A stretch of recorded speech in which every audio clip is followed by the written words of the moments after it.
মঙ্গলবার সকালে ঠাকুরগাঁও সদর উপজেলার রহিমানপুর ইউনিয়নে 590 জন নারীর মাঝে ফ্যামিলি কার্ড বিতরণ করেন স্থানীয় সরকার মন্ত্রী ও বিএনপি মহাসচিব মির্জা ফখরুল ইসলাম আলমগীর। এ সময় তিনি বলেন, নারীকে ক্ষমতায়ন করাই হলো ফ্যামিলি কার্ডের মূল লক্ষ্য। প্রত্যেকটা মহিলার প্রধান যারা পরিবারের তারা এই কার্ড একটা পাবেন। উনি কি কাজে ব্যবহার করবেন না করবেন সেটা পরের ব্যাপার, কিন্তু ওনার হাতে একটা কার্ড থাকবে।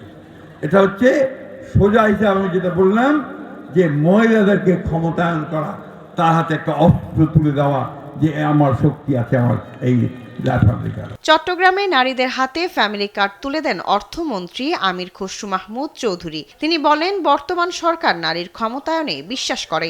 আপনার স্বামীর পিছনে দৌড়াতে হবে না, ছেলের পিছনে দৌড়াতে হবে না, মেয়ের পিছনে দৌড়াতে হবে না, সবাই বেতন নিয়ে বাড়িতে আসে, কিন্তু নারী প্রধান তার কোনো বেতন নেই।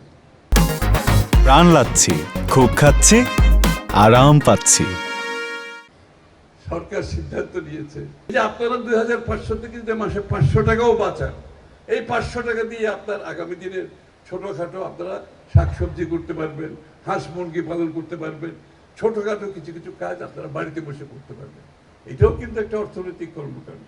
বগুড়া সদরের শাখারিয়া ইউনিয়নের গোপালবাড়ি গ্রামে 544 জন উপকারভোগীর মধ্যে এদিন সকালেই 496 জনকে মোবাইল অ্যাপসের মাধ্যমে 2500 টাকা করে দেয়া হয়েছে।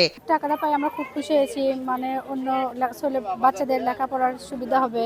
আমরা টাকা পেয়েছি 2500 মাননীয় প্রধানমন্ত্রী তারেক রহমান যে আমাদের উপকারে আসছে, এটা আমাদের কাছে অনেক খুশি। অনেক খুলনার খালিশপুর নয়াবাটি হাজী শরীয়তুল্লাহ বিদ্যাপীঠে ফ্যামিলি কার্ড বিতরণ কার্যক্রম উদ্বোধন করা হয়। তারেক রহমানের ধন্যবাদ দিই, আল্লাহর কাছে শুকর করি, আল্লাহ তারে ভালো রাখুক। খুব ভালো লাগছে, আমরা গরিব মানুষ, আমরা বাঁচতে পারবো।